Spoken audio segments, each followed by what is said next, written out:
This is Hit Play. I am Isaac Jimenez. That is my co-host James Harding. James, what's going on, man? How you doing? How's it going? How are you? I'm good, man. I'm good.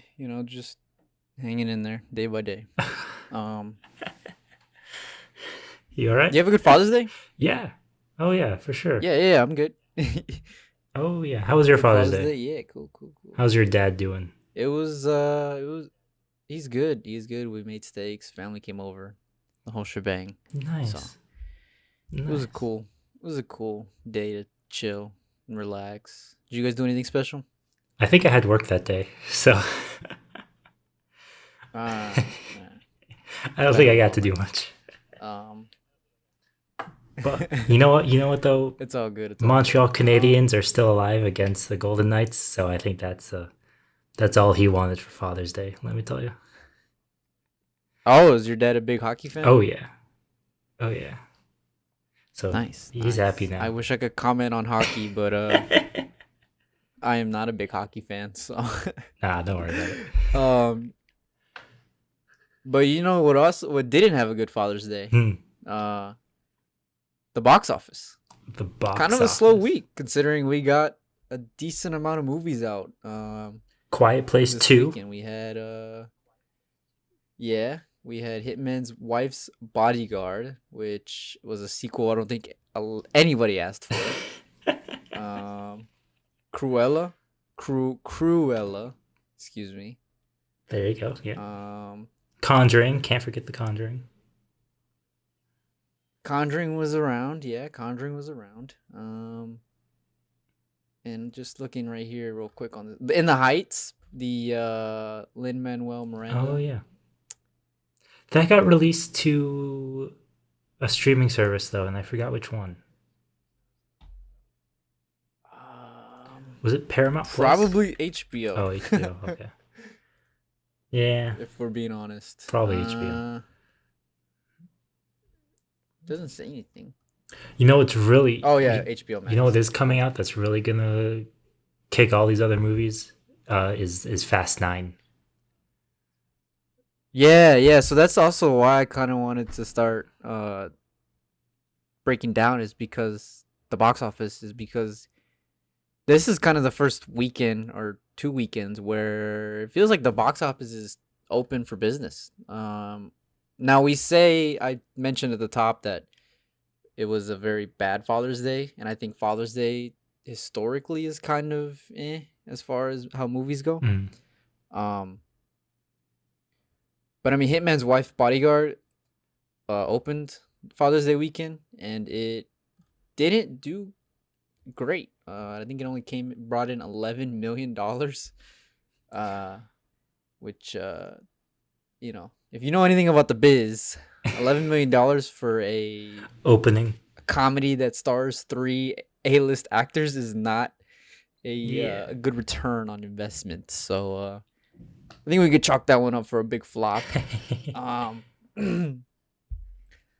Well, but A Quiet Place Part 2. Oh, go ahead. I was gonna say part of the issue with this Father's Day, I think, is that none of these movies. I mean, sure, there's a Quiet Place 2, which is good enough. But none of these movies are really like. I wouldn't take my dad to any of these movies.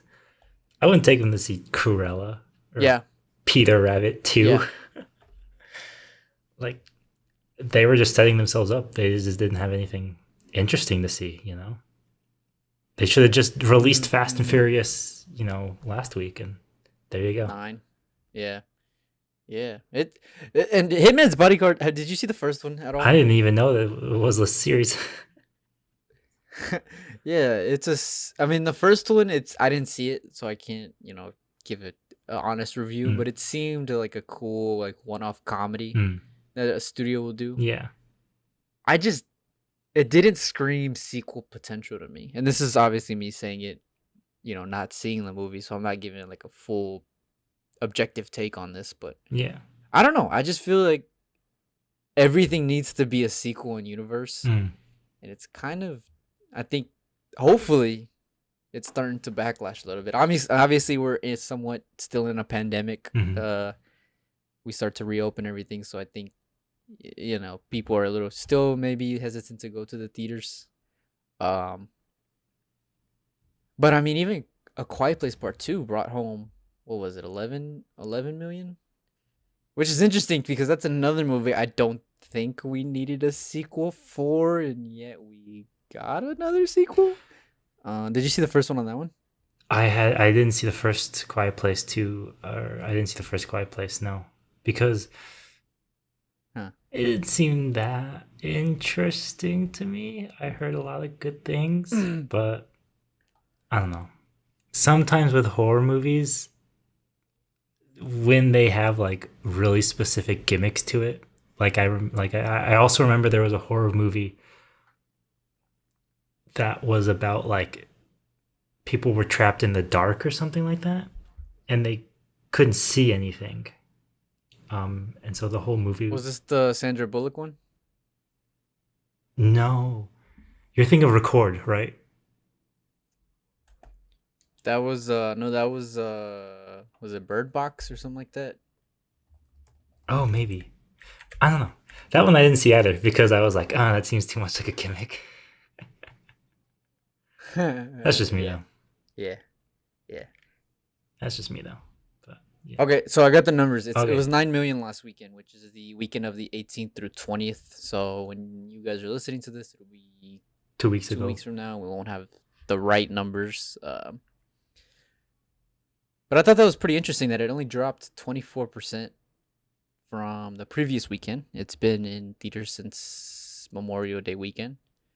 And it opened up actually pretty solid at 57 million at the office, at the old office. So Well, for a horror movie, that's pretty good. excuse me for thinking that A Quiet Place has a little bit more credibility to it than Hitman's Bodyguard. Hitman's Wife's Bodyguard. Yeah, it's Yeah, a. that's true. What do you make of In the Heights? So, Did uh, pretty didn't do well at all. And I think that's an understatement. I mean, I don't necessarily care how well it does in terms of like performance, either in the box office or in streaming. Because Yeah. the way that they're also tracking these movies in streaming now is it's like they're not just looking at how many people will like watch the film on the platform, but how many people will download the platform once the movie To is watch it. released. Yeah, Yeah. in order to watch it. Um, Mhm. and maybe it's just me, but I feel like the Hamilton hype.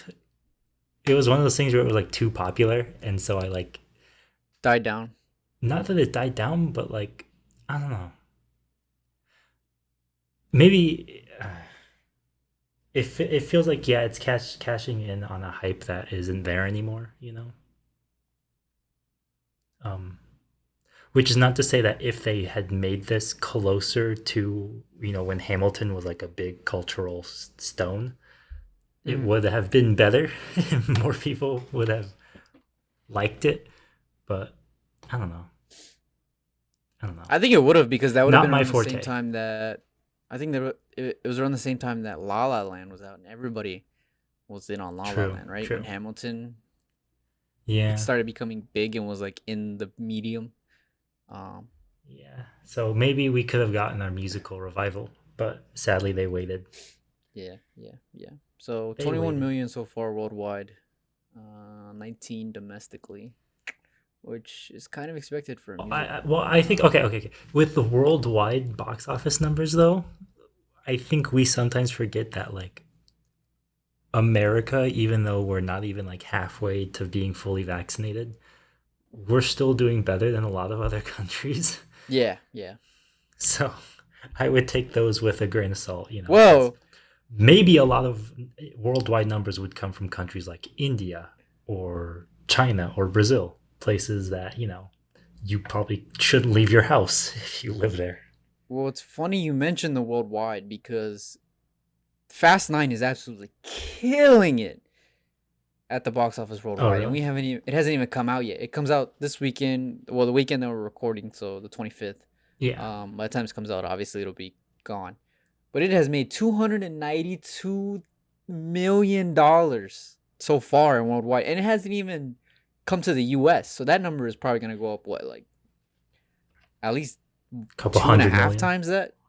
Yeah. Yeah, at least, But right? that's why I think for movie theaters to come back, it's going to be the big studios and the blockbusters Mm-hmm. that get people to see them, because those are really like, excuse me for thinking, if Fast 9 has a little bit more credibility as a franchise than The Quiet Place.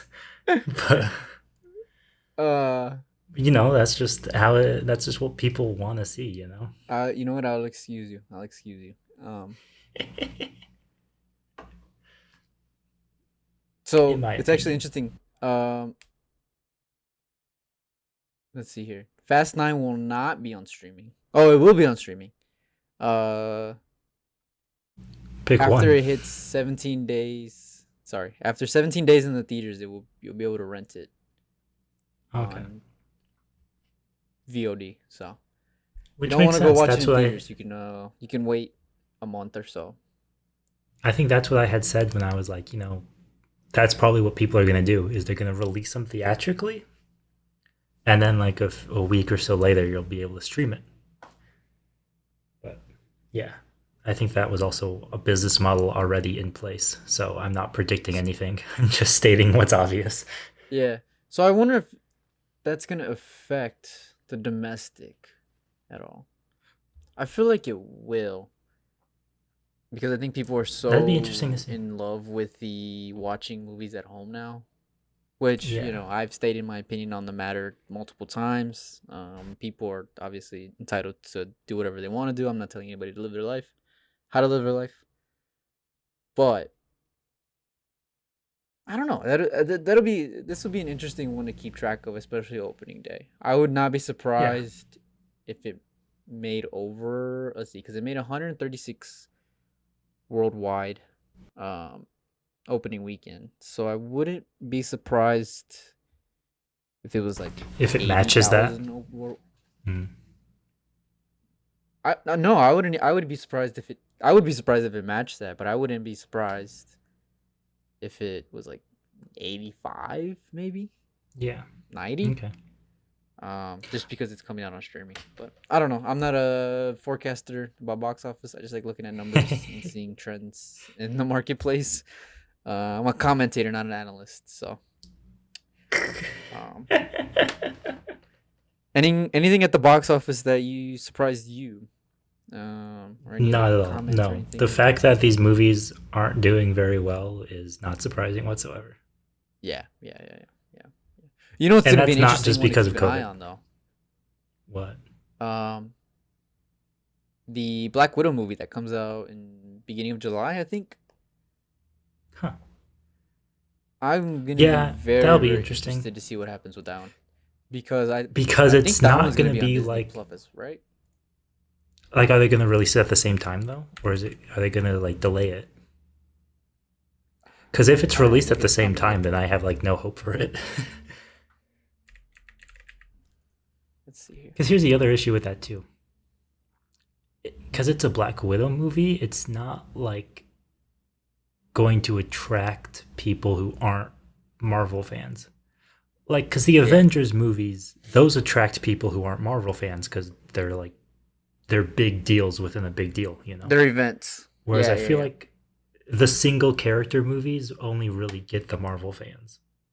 Hmm. And so I don't Unless it's a think, movie like Black Panther. yeah, something like that. A big deal within a big deal, yeah, pretty much. Yeah, yeah, yeah. Um, so I don't expect it to like, you know, blow everything out of the water. I think it'll do well in the theaters. But if they put it on streaming at the same time as release, kind of like what they did with Mulan, uh, then I have no hope for it, and I think it will do poorly. So it is Streaming gonna numbers would probably be. be good though. So they're doing the exact same thing they did with Mulan, which was it comes out the same day, but you have to pay an extra $30 on top of your, um, what's it called? Subscription. On top of the Disney Plus subscription. Yeah, yeah, yeah. Yeah. So So I think that it will do better on streaming than it will in theater. So just for reference, and I'm gonna forecast this. This is me predicting. Obviously in whatever amount You're of becoming weeks the analyst. till slowly but surely. So Mulan did 70 million at the box office, not including Disney Plus or anything like that. I think Black Widow does less. I think it does 50.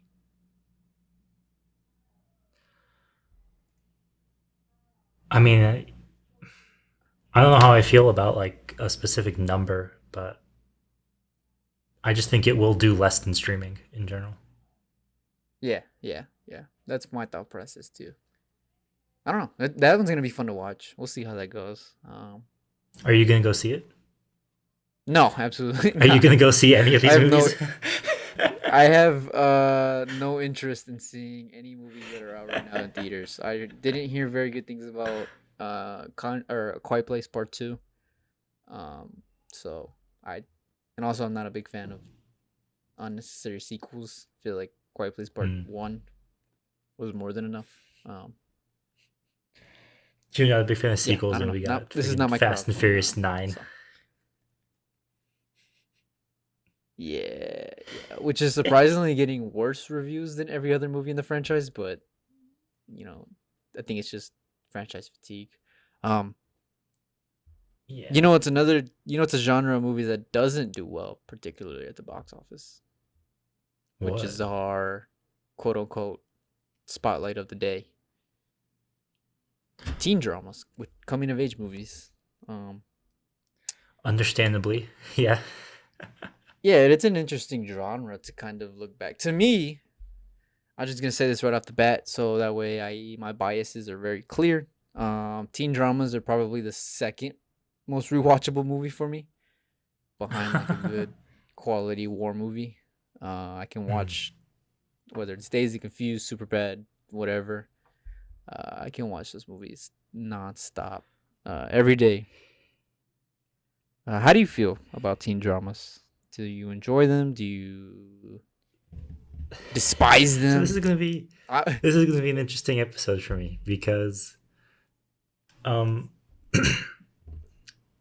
I read a lot, and a long time ago, I think when I was like a freshman or sophomore at ASU, my favorite genre of book was actually coming of age stories. Uh, the literary genre is called Bildungsroman, which is a German word because it was a genre in Germany. Authors like Hermann Hesse and Thomas Mann, guys like that. And I loved those books. I read like almost every Hermann Hesse book, and he wrote like 20 books. So, literally or literarily, I like coming of age stories. In terms of movie genre, though, how it translates to film, it's probably one of my least favorite genres. There are good movies, and I have movies to talk about today. uh-huh. Movies that I love and like. Um, but like just the generic American teen comedy or teen drama, Yeah, I could I could do without. yeah, And it's one of those things where I will criticize them even though I haven't bothered watching them, because it's one of those things where I just see the first 5 minutes and I'm just like, I don't have to watch this. I am not compelled to see. There are definitely tropes I will talk about that. Because here's the issue. Here's the issue. Okay, I'll get into this. And this is probably a good place to start too. Even though these movies tell their own stories, the problem with them being like meant for teenagers and meant to be relatable is that your enjoyment is somewhat based off of your relatability to it. yeah. And uh, just my experience when I was a teen is like just not reflected in like Super Bad or like what have you, Project Mhm. X. That's just I could not care less for those movies whatsoever. You mean you tell me you weren't trying to hook up with Emma Stone in high school? Is that what you're saying? LMAO. I wish I was, but no, I was not. And you know what? I mean, how do you feel about that though? Not Emma Stone specifically, but About just like the idea of the I was gonna relatable say aspect. I can go anyway. I can go multiple ways with this. Yeah, no, I think you bring up a valid point. I think for every like Days the Confused or Super Bad that I enjoy and I can not necessarily relate to, but there's also some elements that I can relate to. Like Dazed and Confused, to me, the relatability comes from just me and my friends not knowing what the hell to do, so we would just literally just drive Mm, around for hours at times. And mm. obviously we weren't up to the debauchery that the kids in Dazed and Confused are, But Yeah, yeah, I can relate to like just being bored in a smaller town in high school, yeah. not really being able to do anything.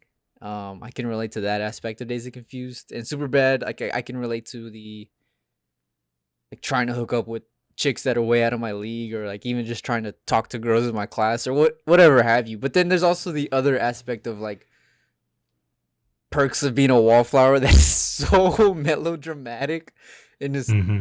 borderline offensive to how high schoolers are. I don't think I ever knew anybody in high school that acted the way high schoolers acted in Perks of Being a Wallflower. Like I feel like that is the complete like for every Isaac, movie like kids that is borderline like raw and offensive, so real. Perks of Yeah, Being a Wallflower is so the other way.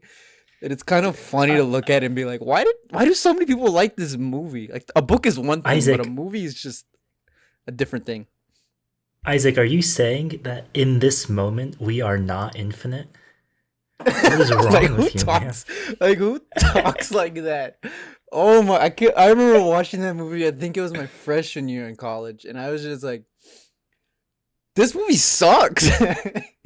And the people I was watching it with, they were all girls, so they were all just like, "Oh, this is like the greatest movie ever." Oh, Like, Ezra Miller. oh, I'm like, this movie's hot doo doo. Oh Like, no. This is not a good movie. But Now, how much everybody of has their own that? How much of tastes. that though is? How much of that is because you're just not the target audience for it, though?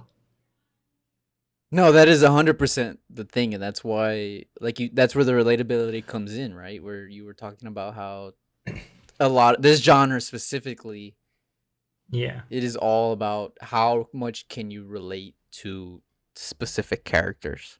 Um, yeah. Because what's funny too is that even if Perks of a Wallflower is meant for teenage girls, you have talked about how much you love Ladybird, which is about teenage yeah, girls well, as that's what I well. was gonna bring up. When you somehow flip the script and actually make it intimate and more, not intimate, but more, I don't know, Personal. raw and kind of like, yeah, personal and more of a snapshot of what being in high school was actually like.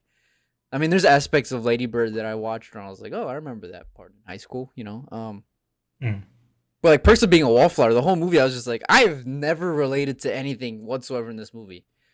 Like, this is the stupidest movie I've ever seen. And, Oh my god. not even, I don't even mean to call out Perks of Being a Wallflower. It's just, that's the first one that comes into my mind. There's other movies that do this that are escaping me right now. But um, yeah, I don't know. This is gonna turn into a whole So, half hour of me just roasting Perks of Being a Wallflower. Perks of Being a Wallflower. What then would you Oh say is man. for you? What has been the most relatable? What coming of age film did you find the most relatable?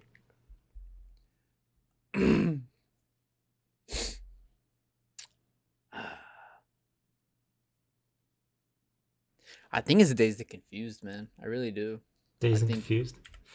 yeah. I mean, You know. eighth grade was very also relatable, but in a like uncomfortable way. Where I was like, oh man, Mm, that's like, like I don't know. It just mm, made me feel kind of like my skin was crawling just watching some of the yeah, scenes. Like, you know what? I might have experienced that once in a while. it made you cringe. Couple. Yeah, it's like, damn, was I that weird back in the day? Like, I don't know. And that's probably the most I visceral remember. one, I visceral remember when reaction we I've were ever talking.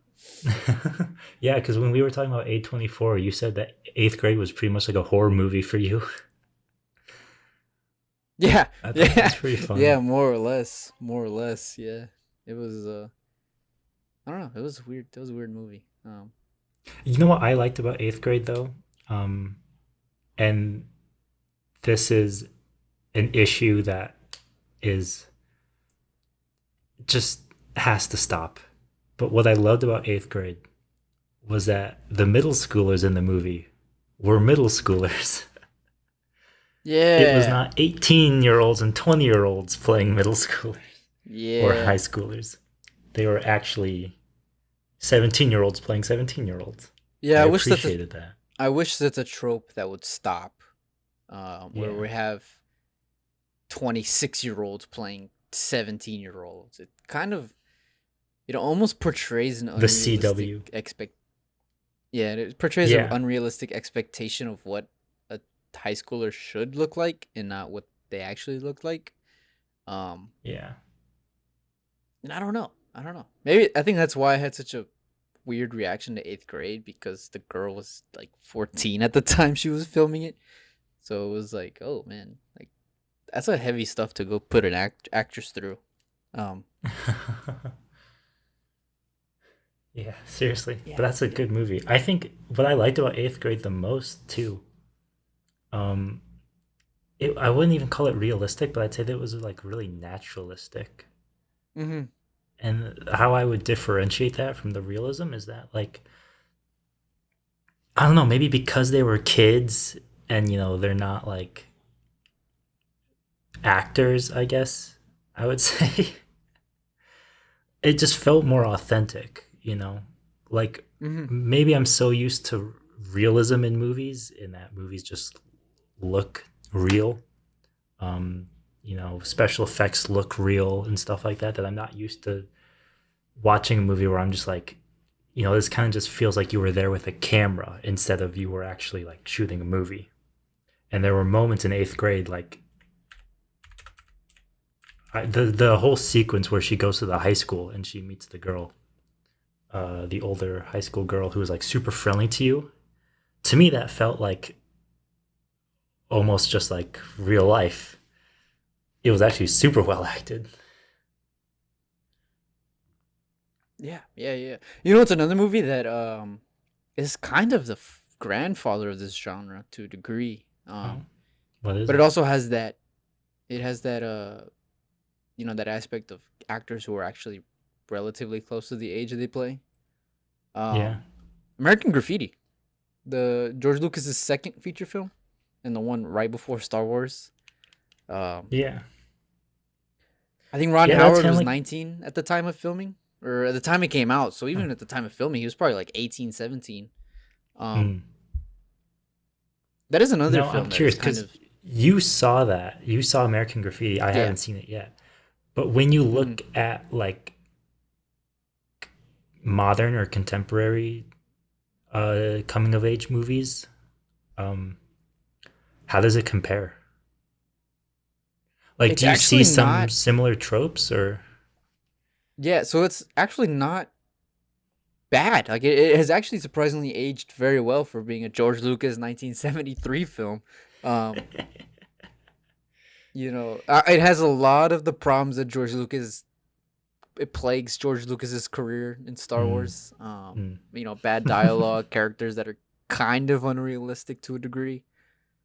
mm, But I think the themes that are in American Graffiti are themes that are really present in all of coming of age movies, which is kind of trying to figure out who you are as a person, mm, and kind of finding your way in society and what you want to do, and not doing what you're told to do, which is, mm, you know, basically what being a human is all about. And I think that's why, to me anyways, that's kind of why I have that fondness of this genre, is because that was me. That was me when I was 18 years old. I was debating between going to college, between going into the mm. military, between just, being a bum.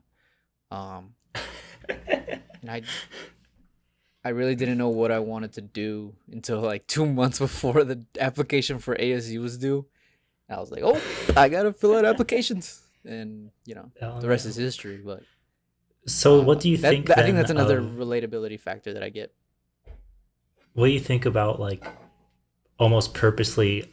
unrelatable or unrealistic movies, like a lot of John Hughes movies, like Ferris Bueller's Day Off or 16 Candles or Breakfast Club. Well, it's funny you mention that because The Breakfast Club, and I actually wrote this down, is one of my favorite movies in coming of age.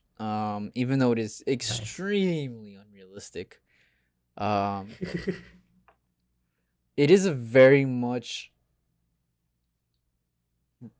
I don't want to say naturalistic, but a very like it shows what teens go through, and like it is a very exaggerated, very exaggerated stereotypes of like the jock, the nerd, the burnout, Hmm. the what is the other one, the recluse, the Yeah, the beauty, emo. whatever the the Avengers basically. Yeah. Um, but I think it still has those themes of like people trying to figure out to be on their own and not always do what other people are trying to tell them to do, or you know defying expectations of who they're supposed to be as a person. um Mm. and I don't know, that's why I have Breakfast Club in such a high regard, and it doesn't, and the soundtrack also helps it, which I think is another Ah, okay. kind of Oh yeah. trope of these movies, is that Well, I at think times we yeah. have such strong soundtracks. Oh yeah. Well, it's all the nostalgia is what it is. Mm-hmm. Now I'm curious because I could talk about this for the next hour, but what Let's are do it. tropes or themes in these works that you don't like? That I don't like. Because Well, I personally, two of my least favorite tropes in coming of age movies, I hate almost with a passion. Uh, those kind of stereotypes and cliques that they always portray in these movies, where there's yeah, always the yeah. jocks are the big dumb Mm-hmm. jocks, and the nerds are like basically just nice guys, neckbeards. Um, and then there's the beauty, and like you were saying, there's the weird girl who's cool, but she's not hot enough for the nerd guy. Whatever. I hate that so much. That's one of those things where if it's in the first 5 minutes of one of these movies, I'm like, I don't have to watch this. Yeah, yeah. I I would agree don't with have to that, and watch this. I think that's why I know I hate to keep bringing this up, but I think that's why Days the Confused is so good to me, for lack of a better words, because it's kind of Mm, like it's the main character is hanging out with literally everybody, and that's yeah, another thing that I relate to in high school is I kind of just didn't belong to like a specific clique. Like I had my close friends and everything, yeah, but I didn't like I was always talking to different people in high school, whether it was the band yeah, kids or the football players, or the druggies, or whoever, like I was just talking to mhm, everybody. I just like to have friends. Um yeah. and I think that's why that's the smartest thing that Days the Confused does, is it's just a character who does that. He just goes around hanging out with different people and showing that, people are more than their stereotypes.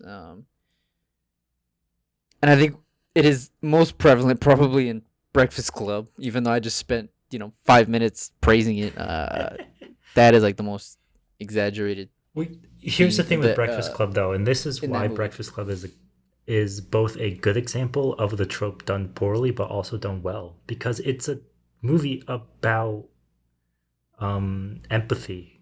It's a movie about not only finding yourself but understanding other people, and so it Hmm. purposely starts with all of those stereotypes just to break them down by the end. Yeah, yeah, yeah, yeah, yeah. Which is why I Eh, think it's a good example of the trope done well, because it's like it knows that Breaking it down. that's not true, and the point of the movie is to dismantle it. Sure. Yeah. For Yeah. sure. Yeah. Totally. Here's another trope that I hate in these movies, Okay. and that is sex as a rite of passage. Hmm. That's interesting because I think 80, I'm not even gonna say 80. I'm not even gonna throw a number out there. But I'm just gonna say I think most people do A experience majority of sex these in high movies. school. Yeah, yeah, yeah, yeah. I'm gonna say 51%. But Well, I I'm think not 50, just like. Okay, you go. Yeah. Well, but I think that's another thing that makes this genre so relatable is because a lot of people. I don't even want to put like a adjective on that. I just people experience sex in high school, and I think that is a relatable thing of how awkward it can be the first time. Um, and I think at times it's kind of what makes the movies tick because that is such an intimate act, and it's not until later in life that you realize what you did is usually not who you wanted to do it with the first. Like Lady Bird does this tremendously well, Yeah, where she's basically screaming at him. yeah. And I think that's a rite of passage scene done right because a lot of the times people will do it and then they're just like, oh, it was pretty. It was good. It was good. And then they get closer or whatever, whatever. But Lady Bird is like, who the is on top the first time they do it? I'm like, oh, okay, this is cool. We're doing something different. Um, You know, what's funny I don't too know. I is can what I go both liked ways about, with it. because yeah, it's one of those things where it's the relatability factor. I think, you know, Hmm. because well, not just the relatability factor, just as like a plot device. The um the number of these movies where it is either the goal of the character or just like something that one of the characters wants to try to achieve, and I'm just like, oh, I've seen this so many times before. That's what I loved. Yeah. And for me, one of the most relatable coming of age movies I've ever seen was Boyhood. So I think this is really going to turn into a Richard Linklater episode. Well, that's But Richard Linklater's whole career is coming of age stories, yeah, basically. pretty much, yeah. But like in the movie Boyhood, it's not even like mentioned. And Yeah. I think Ethan Hawke pointed that out too in an interview where he was like, you know what I love about this movie? All that stuff, like losing your virginity and whatnot, he just skips it. He's like, yeah, you've done it. You know what it is. I don't have to show you that. And I'm like, yes, I appreciate that. I appreciated that so Yeah. much. Even though, like, his relationships, the character Mason in the movie, his relationships are still part of his formation and his character arc. But, like, Richard Linklater just skips the boring bits, pretty much. Um, and I appreciated that a lot because so many times in these movies, it's it's just so annoyingly there. Yeah. Like I don't know, it's awkward to talk about, but it's just frustrating to see. You know? Well, sometimes it feels like it's kind of gratuitous. Like we don't need Yeah, it. You yeah. know what I'm saying? Seriously, Like yeah. sometimes it works. Like in what's the movie I'm thinking? Of? Fast Times when the main character first. I Mm, think it's Stacy. Jason Lee's character. I don't know how to say her last name. I'm dyslexic. But like that's her whole character is like thinking that sex is something that is a great achievement, and then when she actually yeah. has it, she realizes like, oh, this is actually not worth it because I spoiler she gets pregnant, um, and it just It's causes an old emotional movie. stress that she doesn't need to have. Yeah, So I think when it's used as a character defining moment and a character defining plot device, I think it works. But like if it's just a sex scene just to have a sex scene, it's kind of weird. Like eighth yeah, grade is another example of it's a quasi sex. It's not really a sex scene. The dude just takes off his shirt in the back and it's super weird. Um, yeah. but That's that a bit of an is understatement. another. That's a plot device that causes. Yeah, that's a plot device for our young eighth grader. I can't Kayla. She just kind of realizes like this is weird. Like this whole growing up thing is Yeah, super weird for me. And she doesn't know how to feel about it. And I think that's when a director or writer does that, I think it's super brilliant. But when it's just sex, just to have mm, sex, it's kind of I don't know. It can leave a bad taste for sure. For yeah. sure.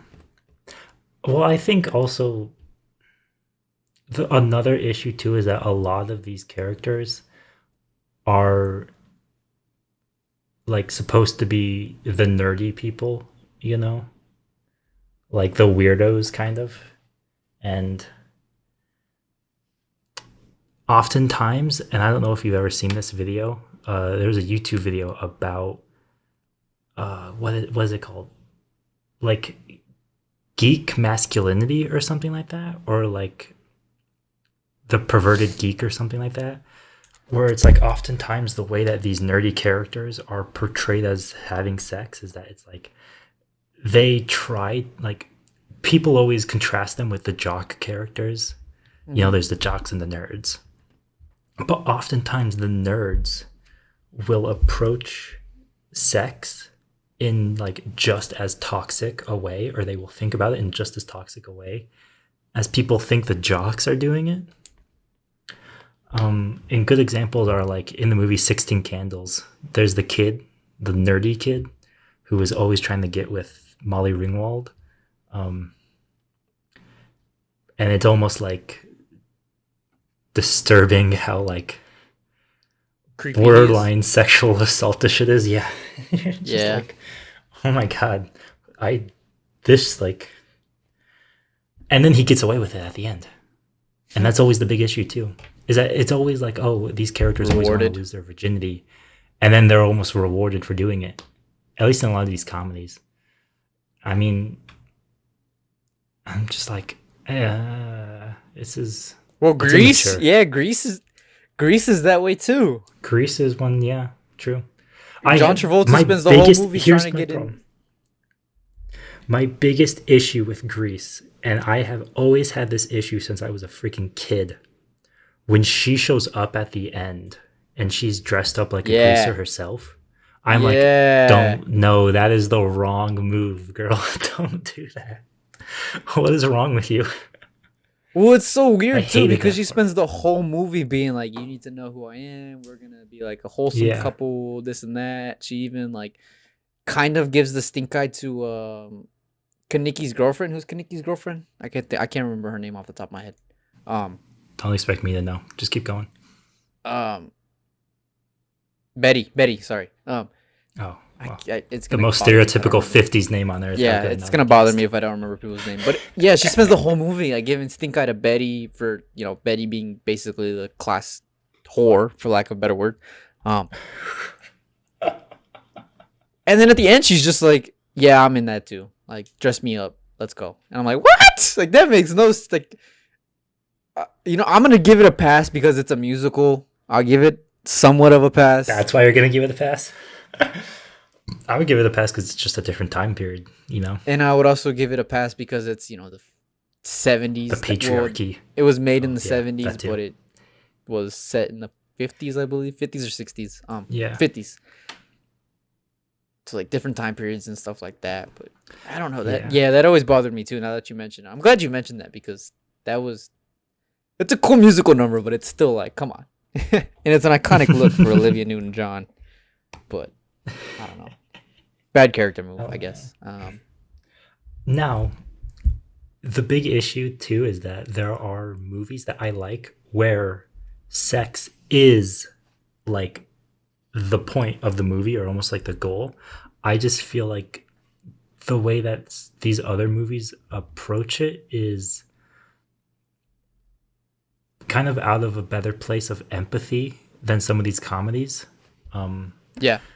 Because like a movie like Project, these movies are nowhere comparable, but like Project X is a good example where it's like it just exists to fulfill the fantasies of the teen boys watching it. Yeah.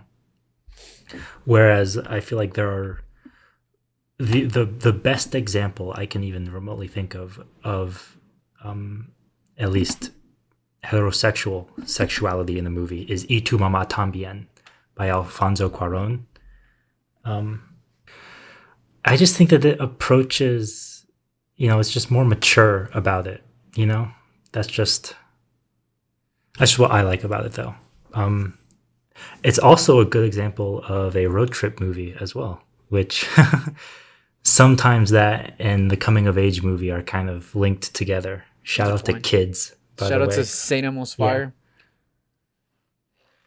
Oh, that's a good one. That's a good one too. Man. So yeah. Have you ever seen Kids, by the way? Nope, and I Have you really ever seen that don't movie? want to. I don't want to. That I heard about it. I remember in one of our classes they talked. I think it was sex and violence. Sex and Violence. Um, Yeah. Yeah. yeah, I have no issue. That's a Harmony Korine film, which He you know didn't direct it, but he wrote it. Yeah. he did write it. Yeah, yeah, he didn't direct it, but yeah, no, He was also like not gonna do it. 17 when he wrote it, by the way. He was super young. I mean, I think it shows. The main character has HIV at the age of 14. He drinks like he's 12. Yeah. He's 35. Yeah. Yeah, I don't really feel like watching that movie. Um, So let me ask you look, this. Have you seen the okay, movie go. Boyhood? No, but I do know the kind of story behind it, like the shtick, where it's Okay. aging with the character, which is really Here's my that's kind of fascinating. here's my topic in question. Yeah. My topic in question. First off, for people who don't know, the movie Boyhood was it's a story about a character growing up. It starts when he's like maybe 5 or 7, and it ends when he's like 19. But the conceit, or at least the gimmick, is that it was filmed with the same cast over a period of like 15, 12 years, 12 something like years. that. So you're 12 years. So you're literally seeing from 5 years to 19 the same character, the same actor growing up throughout the film. It's not like, oh, he's 5, we have one actor. And then when he's 12, we have another actor. And when he's 19, we have a third actor. Yeah, Which has been done well. Like, I was going to talk about Moonlight later. That's a movie that does it really well. But with Boyhood, they were like, well, let's just do it with the same people and film it over the course of 12 years. So my question is, I love that trope. I love that specifically. And I'm curious what you think about that, because coming of age movies where it's not just like, a few months or weeks in the life of a character, but like the life of the character, you know? hmm I've noticed that I kind of prefer, like with Boyhood and Moonlight, and even with like Blue is the Warmest Color. That's kind of what I have noticed I tend to like more, is when the story is actually the character growing up. Maybe that's because I like books so much, and so often in books you can do that. yeah. You don't have to just show a few weeks. You can tell the character's life story, and so I'm just kind of used to doing that, or enjoying that anyway. But I'm curious what you think about that. I actually prefer the shorter movies. Like, Mm. once again, I'm gonna bring it up, but Daisy Confused, which takes place in a span of like 8 hours, or Super Bad, or Mm. let me look at my list. Breakfast Club, which all take place in like a span of Yeah, a couple a night. hours, Yeah. or in a night in some cases. I don't mind when you grow up with a character, Mm. but I don't know. I just find it more fascinating, especially for this genre, to kind of just take a snapshot of a person's life. Mm. Arguably, probably their more important, Yeah. almost important part of their lives, and just kind of Mm. getting a sneak of that. What Hmm. Linklater did with Boyhood, and what he does with I believe it's, what is it called, the Before Sunrise trilogy, Before or something like trilogy. that. Yeah. Yeah. Yeah. That's really fascinating stuff, because the Before trilogy, for maybe some people who don't know it captures a couple, and correct me if I'm wrong. I haven't watched the movies. I've just heard it be talked about so many times, but if I'm not mistaken, it's the beginning of their relationship, when they're married, and then when they're divorced, right? Is that the ending? Or when they're like breaking up or something like that? Yeah, that's probably more accurate. Yeah.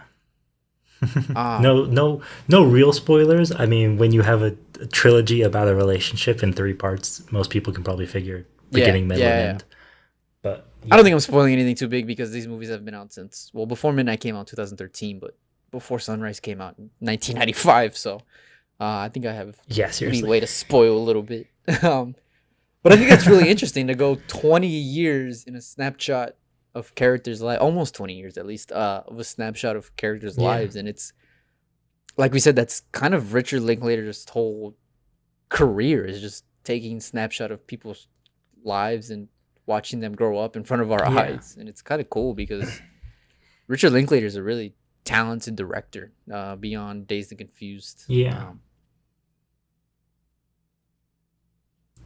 And you know what's so interesting about Boyhood too is that because you're watching this character grow up, at the actual moments from the character's life that he shows you, like I said earlier about like you don't really see much of his like relationship stuff. Like they're not what you would expect to be the quote unquote most formative stuff. Mm-hmm.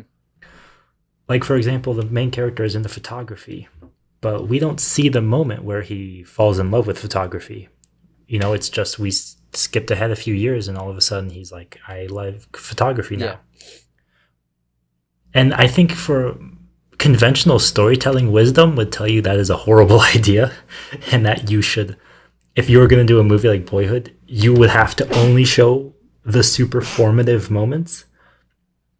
But Linklater does the opposite, where he shows you not the formative, like literally the formative moments of like change, but more emotional moments of change. Like where every time that we see we skip ahead in time, it's really supposed to be the character learning about maturity and growing up. And so the actual character arc you get at the end, I think for some people it would probably feel really unresolved and almost like there was no character arc whatsoever. Yeah. And I heard that was a complaint about the film that some people had. But there is a character arc, but it's incredibly subtle. And it's one of those things where I think it goes to the relatability of it. Because I thought Boyhood was, I mean, not relatable, but dude, Ethan Hawke's character in that movie was literally my dad. There are things that Ethan Hawke says in that movie that I have heard my dad say verbatim in real life, and I'm just like, how the heck did Richard Linklater? He's got a drone in your house. That? How does he know? I know, seriously. But it's funny. So there were definitely moments in it that I was like, this is incredibly relatable. Oh my god. Like one of my favorite things about the main character Mason is that when he's young, all of his stepdads are like alcoholics, and they always assort themselves as being the authority. You know, I'm the dad, you have to listen to me, this is my house. But because they're all alcoholics, they're like terrible freaking people, and it completely destroys his trust in it. And then when the main character is a teenager, all he ever talks about are conspiracy theories. And I'm like, that's such an incredibly subtle character arc to show that your character has no trust for authority figures.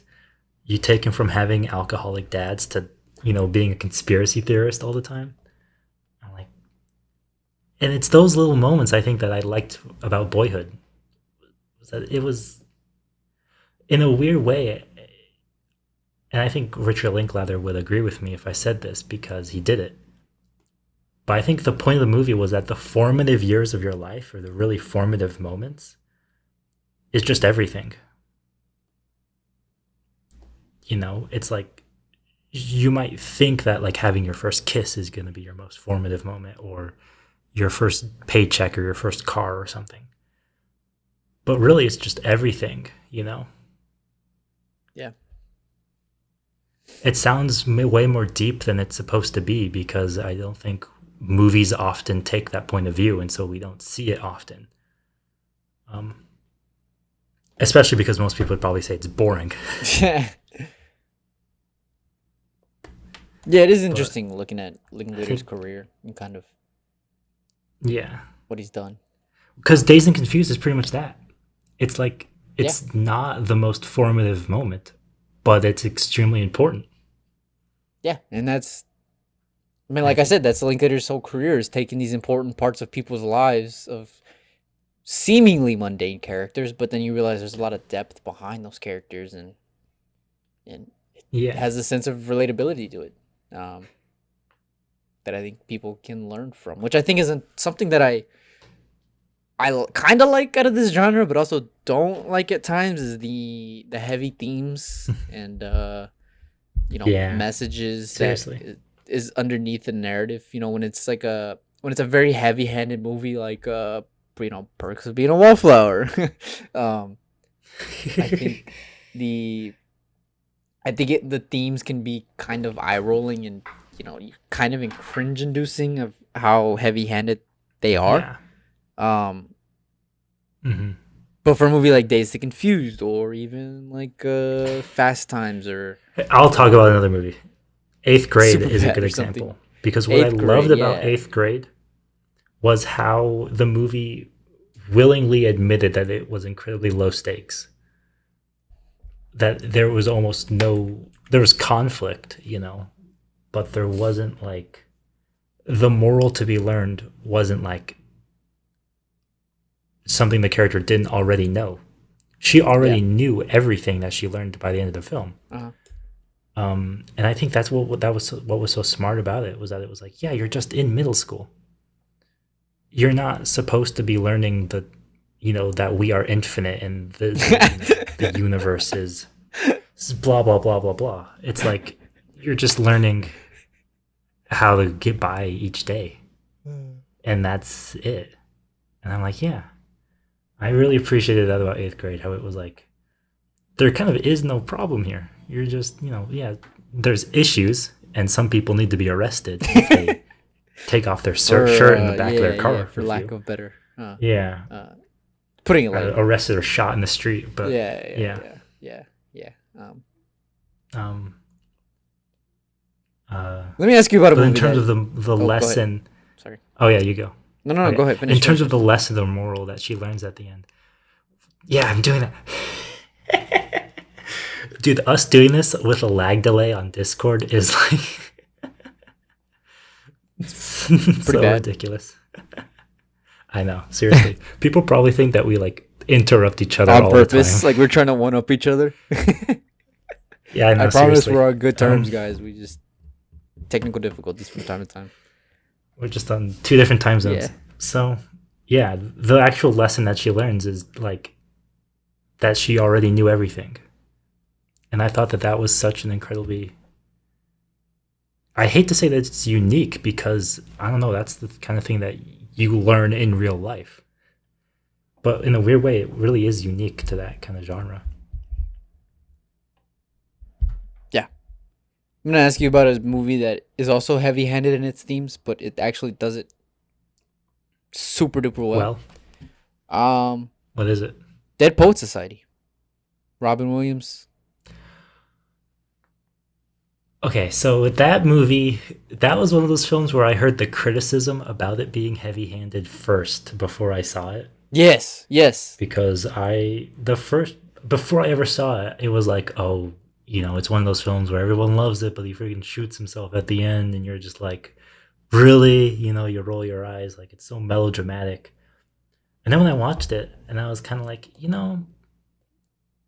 he's right.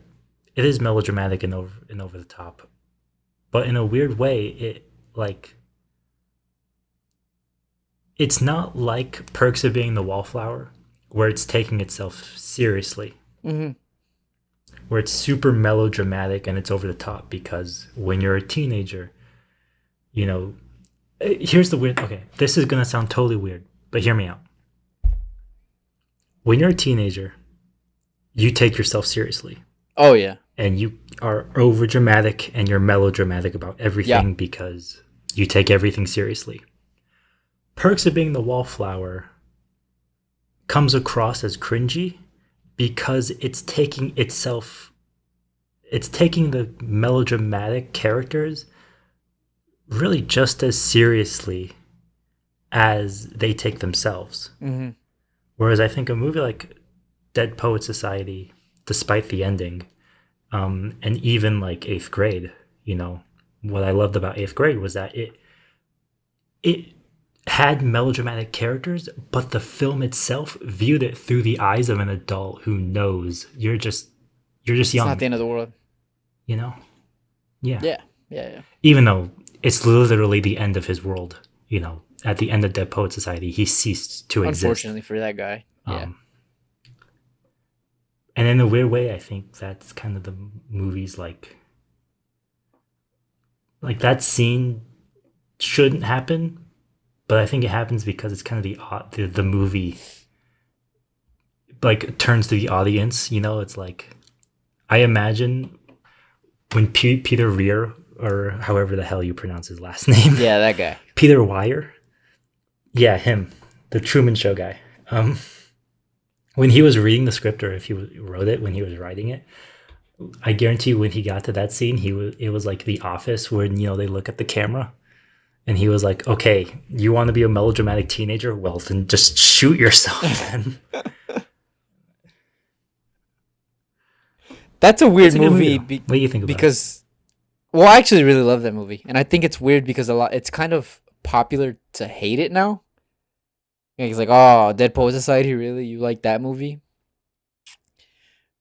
I don't think it's not bad. It's a wonderful movie, actually. I think it's probably Robin Williams' I don't know, top 3 performance of all time.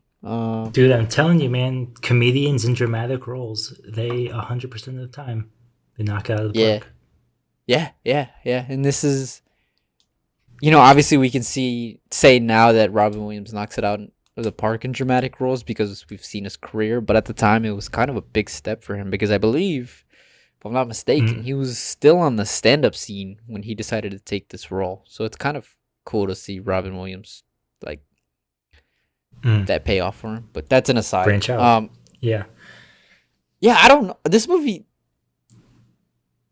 Yeah, I think I agree with everything you just said. I think it has, and you know what it has that I think. I hate having to harp on Perks of Being a Wallflower, but it is such a low hanging fruit. I promise I don't hate this movie as much as you guys think I do. It's probably like a 6 out of 10. Don't ever want to watch it again, but whatever. But it also has a little bit of humor in it. I don't think I laughed once during whatchamacallit, that one movie. Perks of Being a Wallflower. Yeah. But it is funny because Robin Williams, like we said, was a comedian. And so he was able to interject some kind of life into this kind of melodramatic film, but also not super melodramatic, where it was, bogging you down and making you hormonal and emotional for almost 2 hours, over 2 hours. You know what else I like about Dead Poet Society too? And it has one of my favorite tropes, and this is also something that carries over from the literary genre, the Bildungsroman, is the mentor character, Robin Williams, as the... Because so often in these movies, people will, like, I'm stuttering. The usual trope and assumption is that adults are useless. Yeah. And I really appreciate in these movies where you have, Robin Williams in this one, or Woody Harrelson in Edge of 17, where it's, or the dad in 8th grade too, where it's like an actual adult who is not an idiot, who isn't trying, who's just trying to help you not kill yourself. Yeah. I appreciate that trope a lot. Yeah. Man, and if I'm watching one of these teen movies, which I'm usually not, but if I am, and the parents are idiots, I am not obligated to watch the rest of the movie at that point. Yeah. If the dad is an idiot and the mom is a hypersensitive histrionic, like personality disorder type of lady, I'm just like, nope. Don't have to. You're telling me you didn't like not Teenage, Diary of a Wimpy Kid? That wasn't your go-to. That's not your go-to top 5 teen drama. Nah, man. Nah. Interesting. Not Diary of a Wimpy Kid, dude. Dork Diaries all the way. Never bothered me. Actually, Um, Roger Rules is the superior film in every way. Oh man, Jesus oh man, Christ. oh man. Okay. Okay, now here's a. Let's switch gears a little bit. Let's talk about something different. Do you have any particular favorite or any notes or commentary on either? Here's two different topics, and I'll let you choose. How would you compare or contrast coming of age movies with female characters versus ones with male main Mm-hmm. characters? Or uh, do you have any thoughts on like LGBT coming of age movies? Because I don't know if you saw a good example for that for me. I know I've talked about blue as the warmest color all the time, so Yeah, I don't want to yeah, like talk about it even more, but I could if I wanted to. yeah.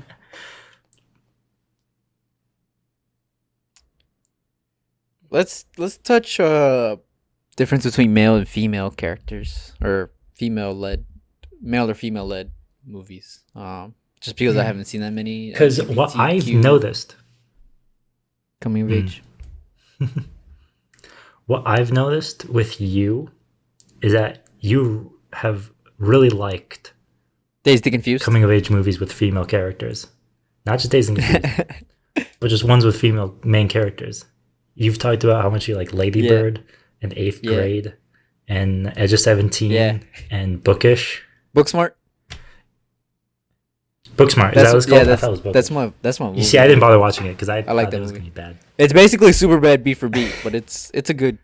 I don't know. I just find movies with female leads to be so much more refreshing, which is kind of sad because I am a male character, so I should tend to lean more male.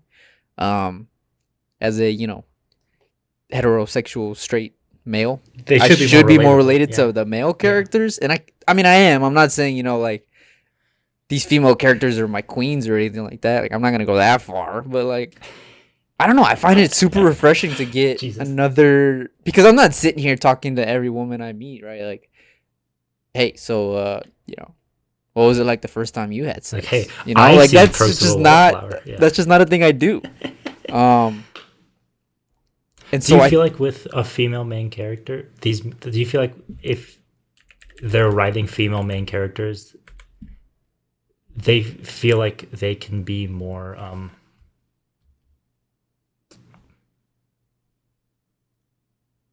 are you there? I'm back. Man, we're having Oh, super technical difficulties today. okay. Okay. Okay. Let me jot this I down. will do the clap and then I'll ask my Did question. you hear anything I said? Yes, I heard everything. Okay. I don't know why it's on my end then. Um who knows? Maybe it's the heat wave. Okay. Fair. I'm gonna clap and then I'll ask you my question. Okay. Okay. 3, 2, 1.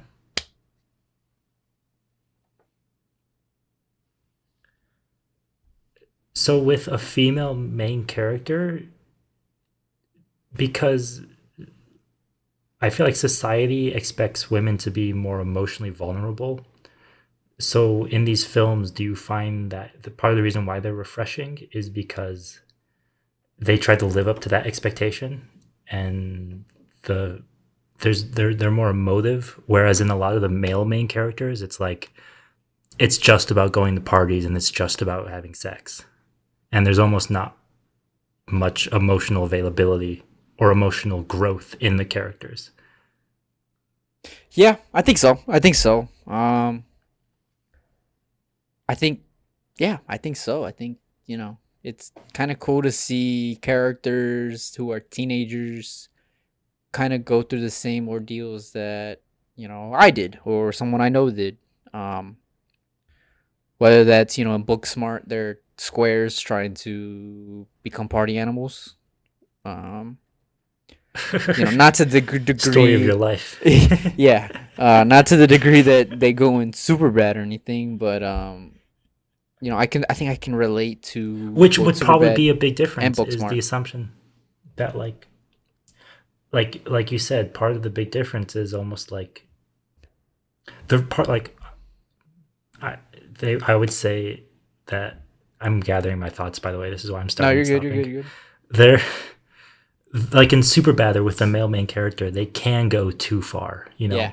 Like, would Project X be a movie if the three guys were girls? Like, would it be the same movie? Absolutely No. not. Because we just don't expect or we don't allow female characters to act like Yeah. that, you know? Yeah, which is In a kind of weird way. cool. Which is also what I found kind of cool about Booksmart was because those female characters were, they were a more muted version of the Superbad, but it was basically like watching Superbad for females. Obviously there's a gay character, and there's that whole ordeal, which was also kind of cool to see. But I don't know. I'm all for watching different stories. Look, listen, I'm a storyteller at heart. Mm-hmm. I love reading different stories. I love watching different stories, listening to different stories. Mm. So, just getting different viewpoints of how both genders can act. It's cool. It's cool to me, and it kind of opens my eyes of like Mm. the other side of the aisle, for lack of a better term. The way maybe I didn't always act in the most, good way. I'm not saying I was like, a super duper creep like in 8th grade or anything, but maybe there was a borderline weird thing I said, or an action I did where that was, watching a movie like Edge of 17, where I'm like, oh man, like, damn, I should send out a text and Yeah. apologize. It's like I don't what know. I It's was kind saying of earlier, where it was like, the nerdy characters were always rewarded for yeah, basically being creeps to women. yeah, So like when you see it from the other way, and it's like, oh, like you might not when you're young, you don't really have the self consciousness to be like, oh, I am creeping this. yeah, I am being a creep yeah, right yeah, now. yeah. You can't really, step outside yourself like that. And I'm not saying I was a creep Um, all the time or anything like that, like but oh, I'm saying you were. fair enough, fair enough, fair enough. No, I'll tell you this. Have you seen Moonlight? No, that's the one that lost to La La It won the Land and Oscar. then won to La La Land, right? And then won to La La Land, pretty much, yeah. Yeah.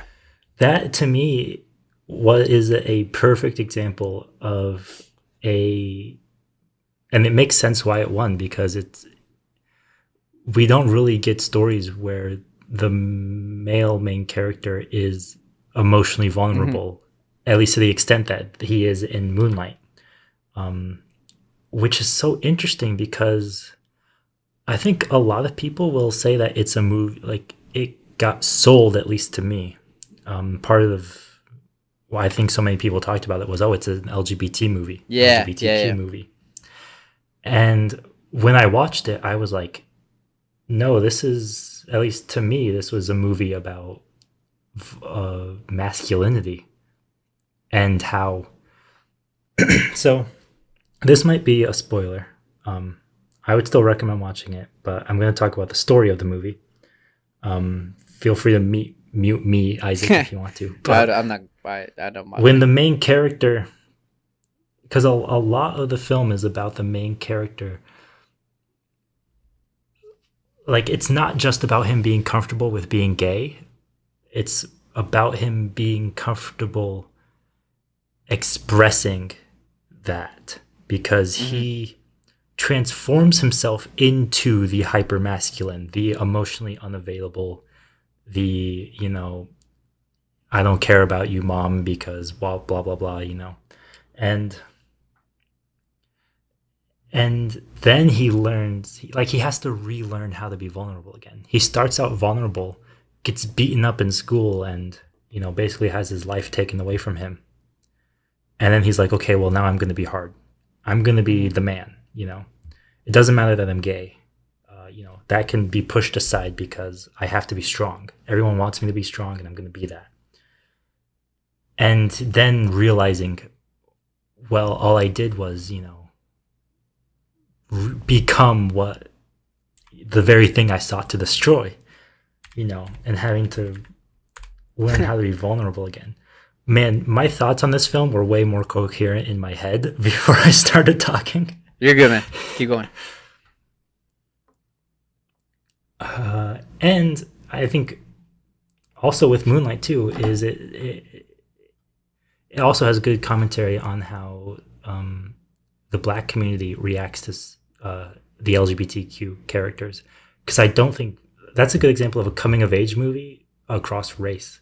Because I don't think Moonlight could have been told from a white Hmm. perspective.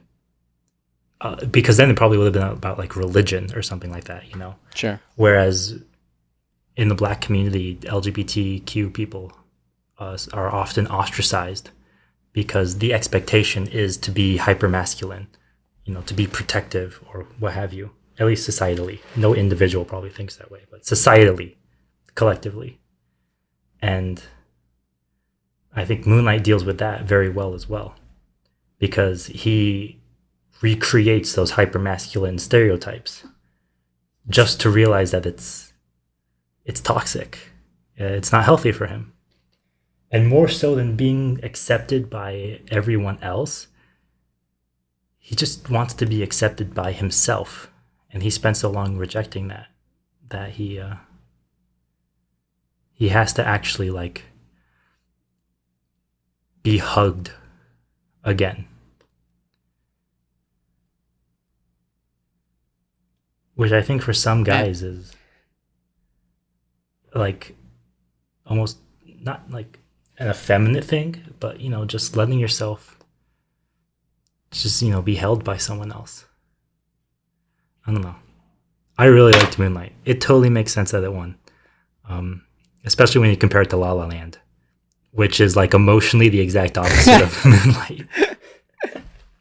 If Moonlight is about emotional vulnerability, La La Land is emotional cardboard. Emotional dissonance. And not dissonance, but like insincerity. Yeah, there you Insincerity. go. There you go. That's a better word. It's a good movie. It's a good movie. Moonlight is a good movie. And it's, you know, we don't often get to see, at least as a man, I can attest to this. Men in movies, in media, are often not very emotionally Yeah. vulnerable unless they're Hmm. angry.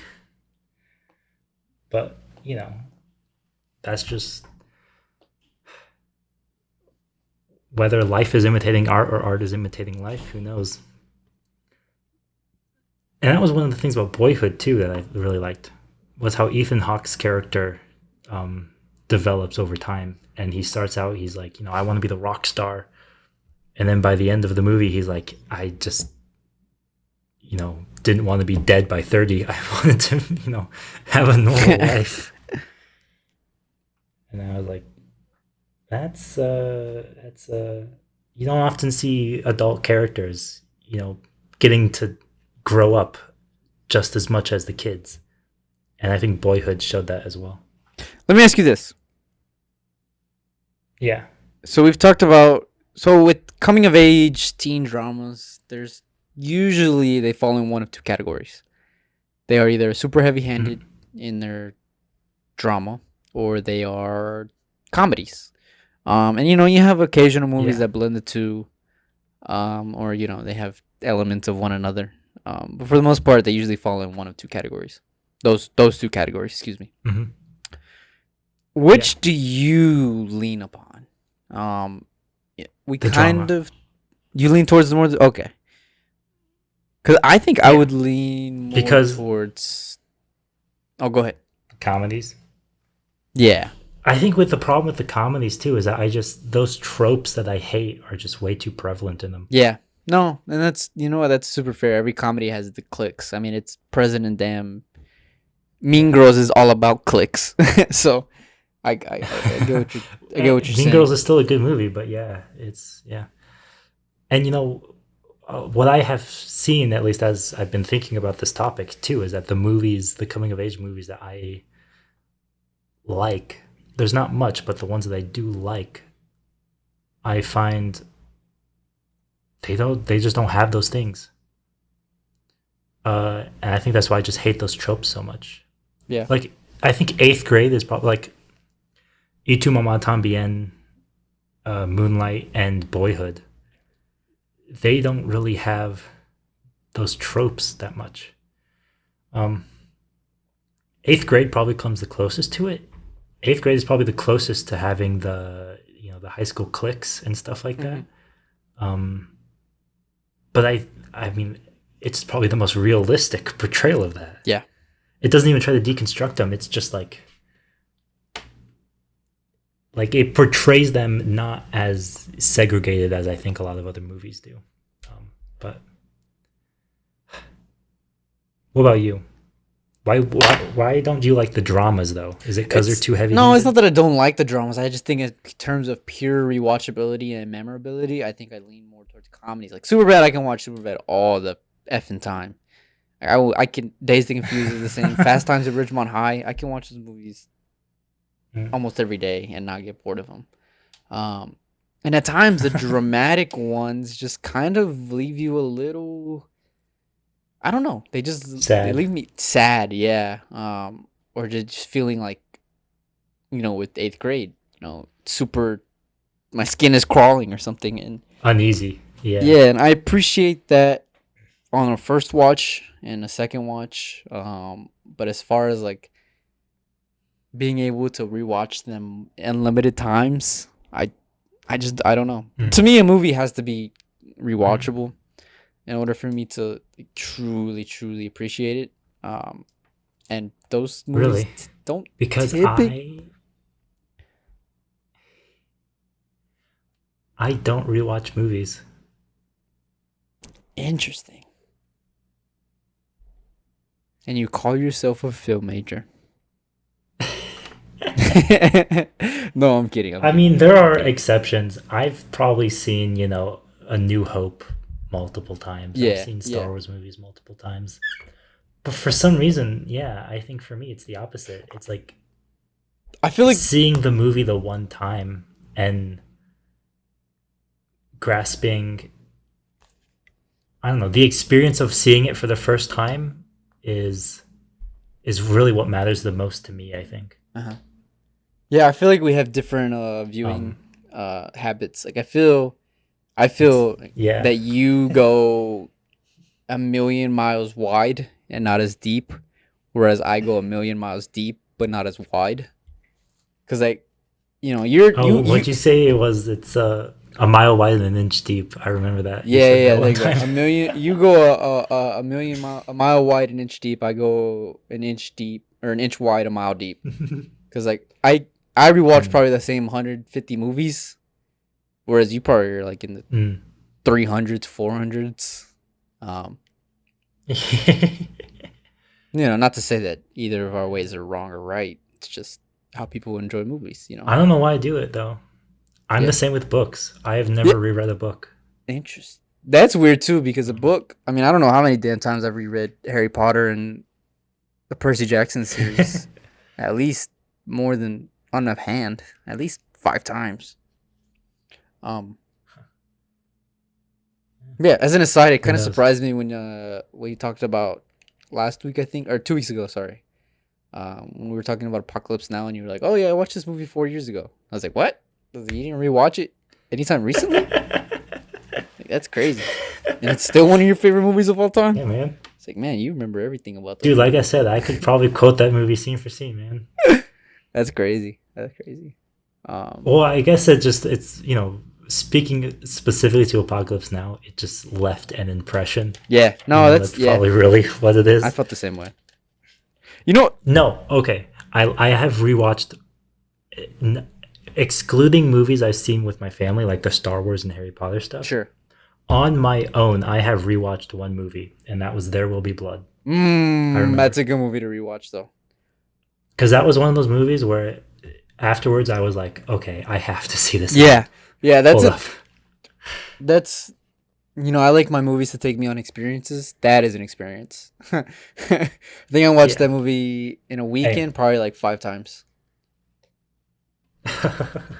Jeez. Yeah. Anyway, I cut you off. You go.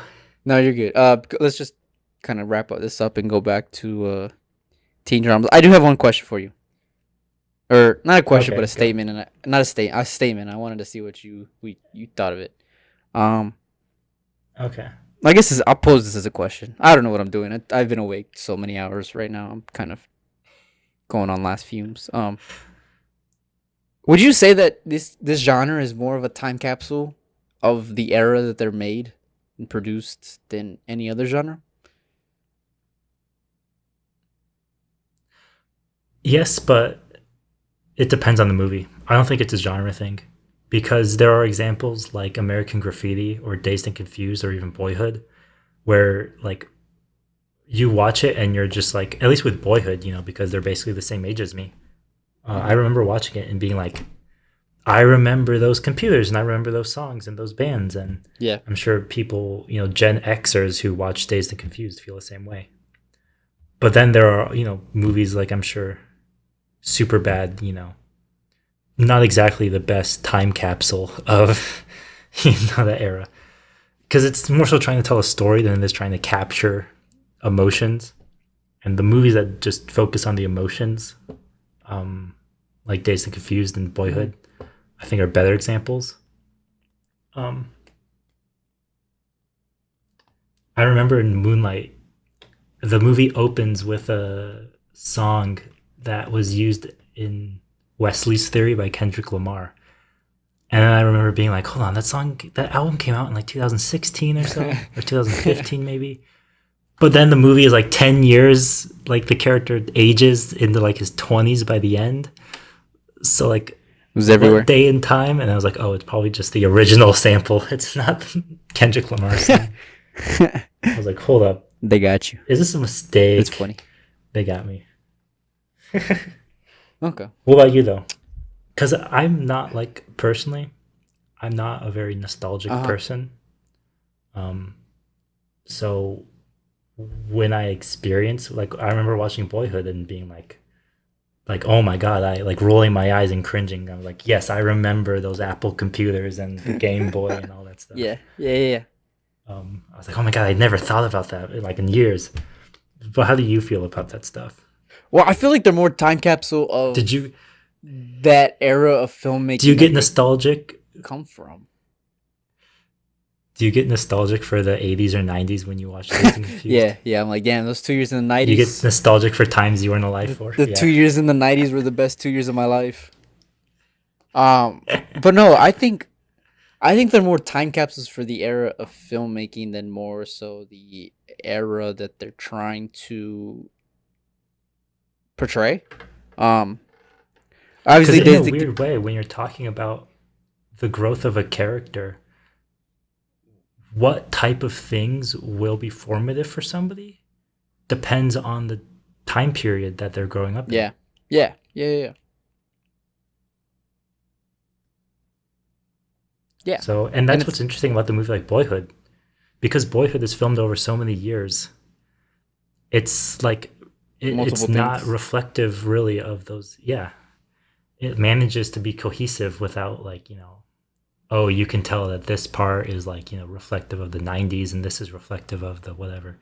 No, it's like it's a whole cohesive story pretty much, and I Well, that's totally a one-off thing, and I cut you these off. movies So are also kind of a time capsule of the era that they are surrounded by, as far as when they're released. yeah, Days to Confused came out during the American independent film renaissance of the '90s.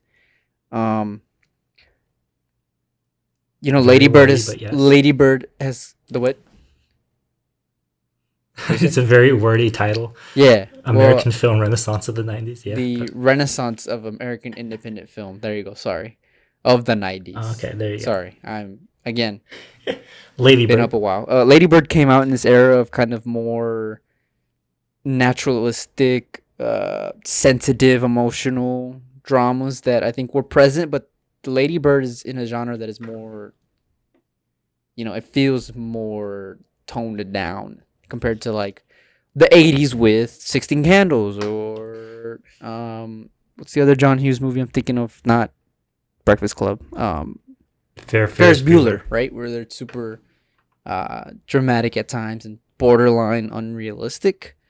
Um, Yeah, Moonlight is kind of similar to Lady Bird in that way too, yeah, and I think yeah. that's also part reflected in just like culturally or societally where we like are and the kind of stories that Mm-hmm. we collectively want to see told are just quieter more muted, more subtle. Yeah, because even movies like Superbad or Project X, they came on that era of like super raunchy comedies that didn't really cost a lot to Yeah. make and yet still made a lot of money. Um, Yeah. and that genre's kind of gone by the wayside for more. I don't know. It's a weird genre for teen movies that we're in because I think we're definitely delving more into. I don't want to say weird like in a negative connotation. Um, but it is Mm. starting to become more of an emotional genre. Uh, Intimate. but it's more, yeah, it's more of a snapshot of real life than the older days. Um, You know what, too? I also think a lot of teen dramas nowadays and coming of age stories nowadays are they're not necessarily more emotional. I think they're just being more uh honest about the actual issues. yeah, yeah, And like cuz the way that sexuality would be portrayed back in the early 2000s in one of these films is nowhere like it's not coming from a kind of place necessarily of emotional vulnerability or as a filmmaker of empathy. hmm Um, whereas I think that's where a lot of directors nowadays are coming from. yeah, Directors yeah, and yeah, writers. yeah. Yeah. Because I think Because sex telling was. stories like. You go first. Well, I was just gonna say, and I don't want to, start a whole nother topic on sex because I think we covered it enough. But sex in older comedies was kind of viewed as like a conquest of sorts. I mean, we brought up Grease.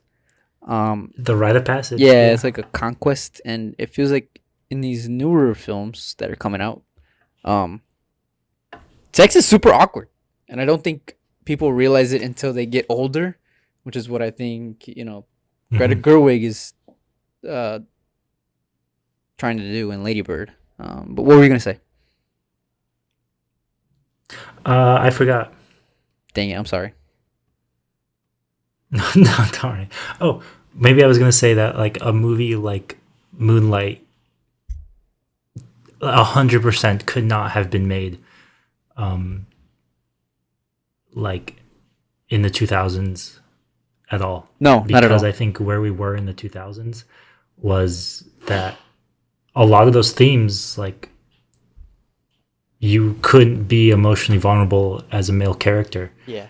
and you couldn't be gay and not be ridiculed as a male character. And uh, I think nowadays where we're at is it's you can do that, and we want to see that.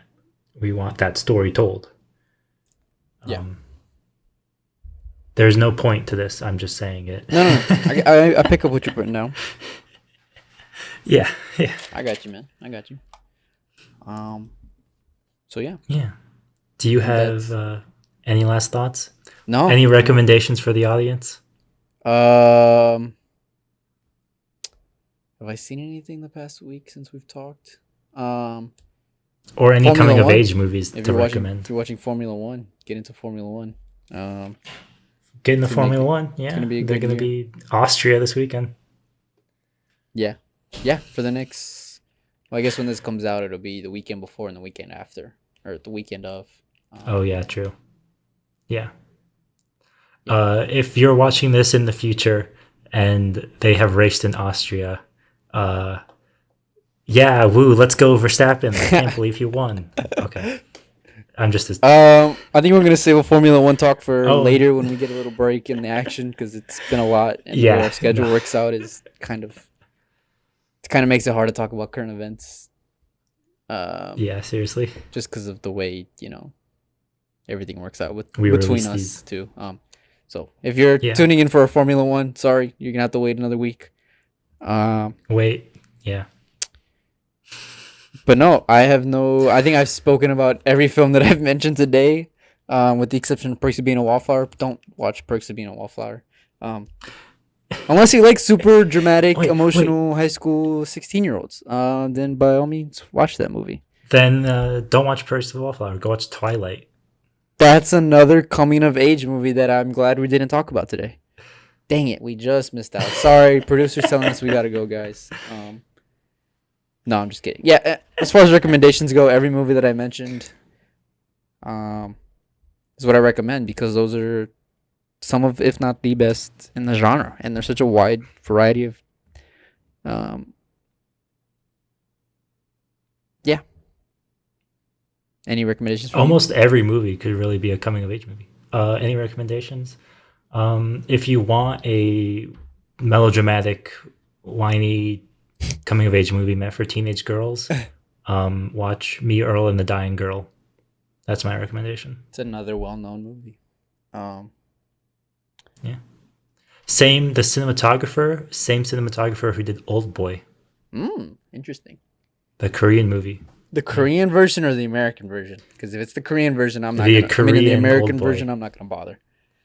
Okay, Korean, cool. No, it was the Korean Old Boy. Okay, Same okay. cinematographer. Cool. Do with that information as you will. Cool. Next week we're talking Terminator 2 sequels or also sequels. Sorry. 30th anniversary, man. Can you believe Terminator 2 is gonna be 30 freaking years old? July, yes. I believe July 3rd is the 30th anniversary, and I believe, don't get me wrong, what's that same weekend? Is oh, okay, it's later in the month. Never mind, I won't bring it up.